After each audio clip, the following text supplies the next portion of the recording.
It's Friday, July 7th. Let's talk PlayStation.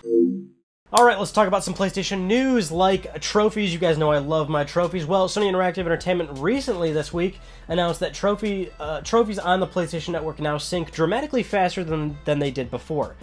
Which, as we all know, if we go to our trophy section on any PlayStation, it usually has to have a little bit of a syncing process. So that's going to be a lot faster now, which I have noticed that it is quite faster than it normally was.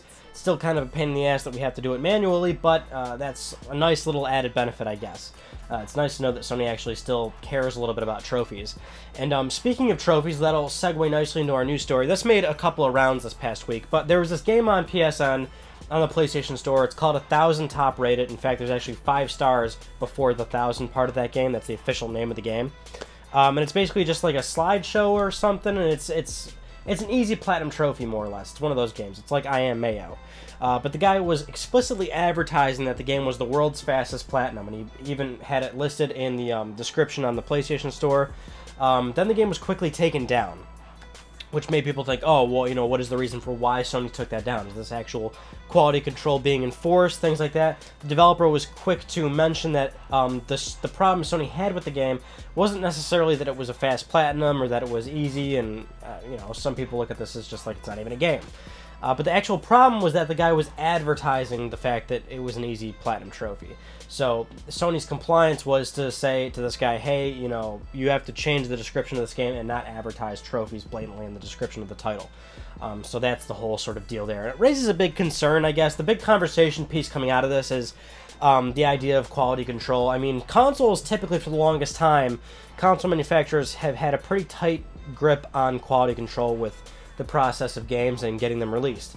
Nowadays, it's, you know, the conversation is a little bit different because PS4 and even Xbox One as well, they're turning a little bit into a situation where they've welcomed so many indies in, and that's great and everything, smaller independent developers, but it raises the question of, you know, what can go in and what can't. It's looking a lot like Steam Greenlight or Steam Early Access and all that jazz, where you're getting a lot of games that seem incomplete, unfinished, and there's a lot of piss-poor games on PlayStation Network now where you can pay money for them and they just look like garbage. They play awful. So it raises a big question as to whether Sony should have a tighter, you know, firmer grip on these sort of things and tell some developers, no, this game isn't going on the store because it sucks and it's awful and it should, you know what I mean? So, and I'm kind of torn between two sides of the spectrum, because at the same time, on one spectrum I get it, there should be quality control. On the other side, it's like, well, it's a free marketplace, people should be able to do and sell whatever they want.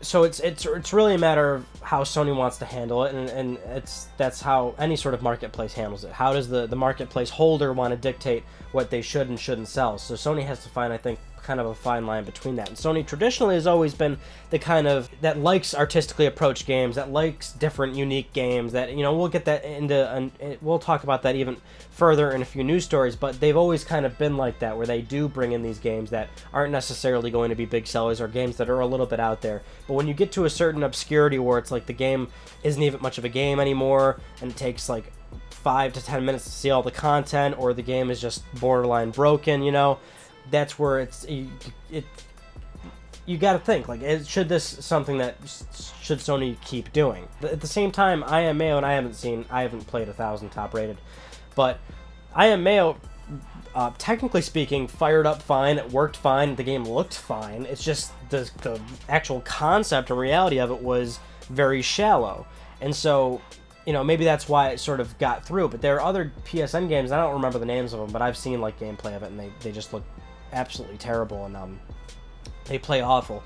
You know, games like those, I would probably deny myself if I was the kind of person, if I was the kind of gatekeeper for these kind of titles. But we'll see in the future how Sony starts to handle more of these games. Moving on to a news story that probably nobody cares about, but we got to talk about it.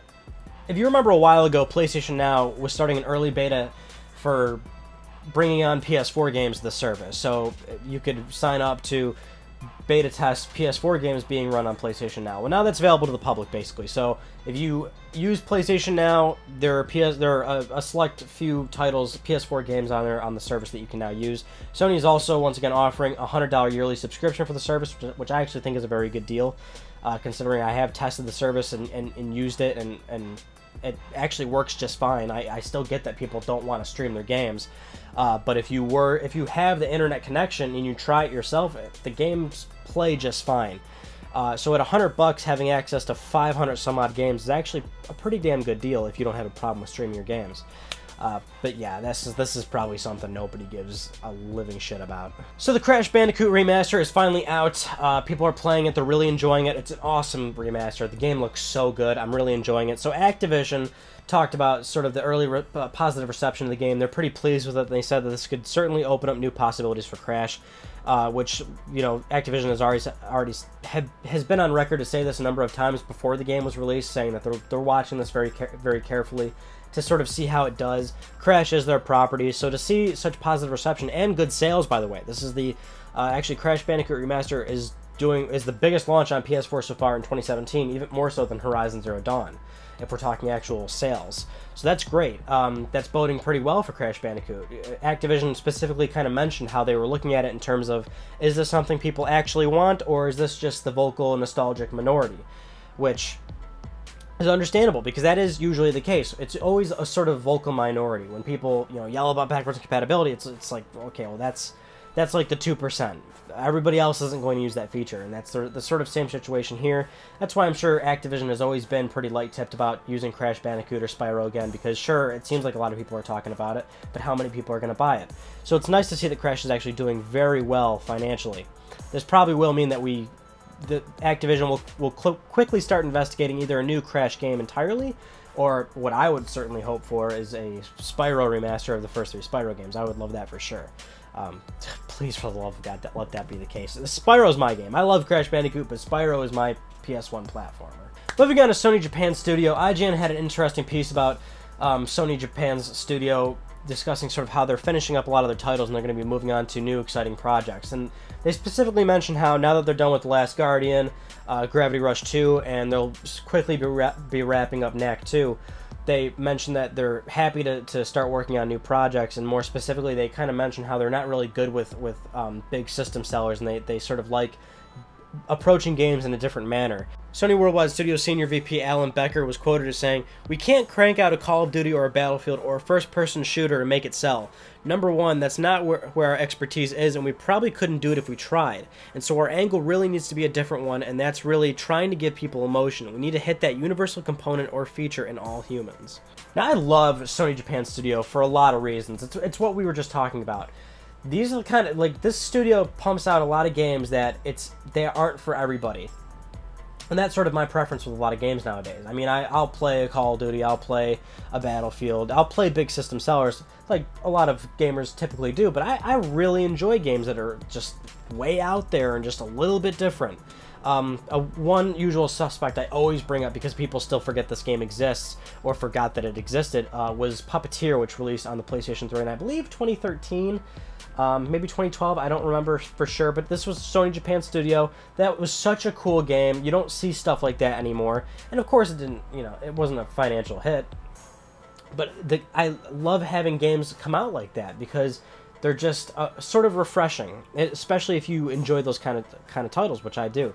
So I'm kind of happy to hear this. Now that they've sort of finished up all their slate of titles and they'll be pushing out Knack 2, we can hopefully, it's just them reaffirming what they're good at, which is that we don't want to make those big system sellers. We want to work on just passion projects, and that's what I want to see more of. Now for our last news story, I thought we'd talk about this because I don't recall us ever talking about this on LTPS, but it actually is more commonplace than you think. Well, anyway, this past week, Sony, the PlayStation YouTube channel, uploaded a new video of Anthem gameplay. Anthem is the new BioWare game that was recently announced at E3. So they uploaded gameplay to their channel. Now the thing is, the gameplay was actually it was from Microsoft Show, so it's technically Xbox One X footage. And what the video did was basically they overlaid PlayStation buttons on the video so that it looked like, you know, it's PlayStation footage, which it's not. It's clearly Xbox One X footage. It's the same footage from Microsoft. The video was quickly deleted thereafter, and that's that's more or less what happened. Now, but that's the thing. I don't think we've ever talked about something like this on LTPS, as far as I know. But if this does happen, on both sides, by the way. This Microsoft and Sony typically does this. There's probably a case of Nintendo doing this at some point. I don't know. It's probably less frequent. Maybe they've never done it, but it actually does happen a lot. And the damn thing is, whenever it does happen, the footage is like quickly deleted right away. It's like, why even bother at that point? Now, there's a couple of things to draw from this. Number one, it's lazy, because whoever's running the social media output for the YouTube channel just went and grabbed their footage, got some sort of half-assed job to overlay the buttons on the text, because it actually didn't turn out all that good anyway.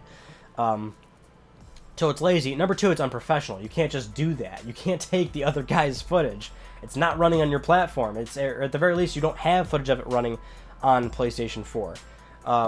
Unless you can find, unless you're talking to EA or cooperating or something where it's actually PC footage or something, which I'm sure PlayStation and Microsoft does very frequently, is actually just use PC and engine footage of their games, which you have to do. That games are made on computers. But, so, you know, that would be sort of a neutral spectrum where typically a lot of footage is released that way. But you can't blatantly have Xbox One X footage on, the PlayStation channel. So that's unprofessional. But yes, it actually has happened a number of times. The damn thing is, I don't know why, whoever is in charge of doing these things, how this keeps happening, because every single time the video gets deleted from the channel or the media output, whether it's Facebook or what have you, like, it's clearly just, it's a bad look, right? So whoever, if you're in social media, if you're, if you're some guy that's in charge of these kinds of things, don't make this what appears to me a very blatant mistake, and a very unprofessional one at that.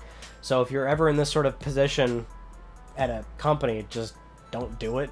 It's kind of not a very good move, I gotta be honest with you. Those are just some of the news stories I wanted to talk about with you guys this week. So anyway, I am back from my little vacation. I was in Pittsburgh for a few days, had a great time. Actually, I had these set because I wanted to share them with you. Got some great finds while I was there. Bam! Look at these. Oh my god, look at these. These boxes are in amazing condition, by the way. The Japanese versions of Crystal and Gold. You guys know me. I fucking love Pokemon. And also N64. Now this box is in amazing condition. Oh my god, I was so happy when I found this. So, bought that shit right away real fast. So I just wanted to show that off real quick because I'm just that kind of guy. But let's talk about Let's Plays. We're going to be doing the Twitter poll. So the Twitter poll is actually, it should be up as well as you guys are watching this. I didn't post it yet, but as you're watching this, the poll's up. So I thought I have some 3 very interesting choices for us. I think I know what will win, but hey, I'm going to put all 3 out there anyway. So I'm going to do Infamous 2 again for the poll. Since it's been a very long time since I've played that game, I would love to go through it again. I have no problem playing that game again if people want to see some Infamous. The Crash Bandicoot remaster. I would love to go through Crash 1 again with you guys. I'm actually playing it by myself, obviously, right now.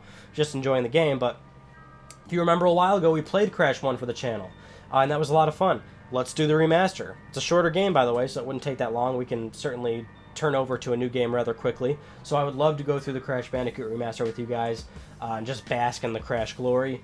And then the third one I think would be very interesting. I haven't really done anything like this before. There's just this past week, Horizon Zero Dawn was updated.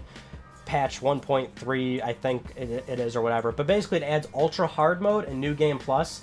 And those are 2 new trophies. To use New Game Plus mode and finish the game, and to beat the Ultra Hard Mode. I want to do that. Horizon on Ultra Hard, New Game Plus. Let's go through it again and get some trophies. And that's, if people who watch the Let's Plays know, that would be very interesting, because not only is Horizon a long game, but the thing is, I've already been through the game twice, and we all know. I've already been through the game once, and we all know all I do is talk during Let's Play. So I would actually probably just, it would be a situation where we're just strictly going through it just to go through it. I wouldn't really spend time diddy-daddling with like story or all that jazz. It would be more so focused on the gameplay aspect of it, which I typically I don't play games on the hardest setting for Let's Plays, because it's sometimes hard for me to talk and play at the same time, but I want to try that. Because the Horizon gameplay is still fresh in my mind, and I think it would be a lot of challenge and fun. Sometimes I can get very frustrated with games too. A lot of you guys probably haven't seen that side of me, but I would love to actually go through that as well. But those are our 3 choices. So the poll will end Friday night, and the Let's Play will start Monday, 10 a.m. EST, as always. So let your voices be heard. And that concludes this week's episode of Let's Talk PlayStation. So, I'm Ryan Bandicoot. Thank you all so much for talking with me, and I will see you guys next Friday.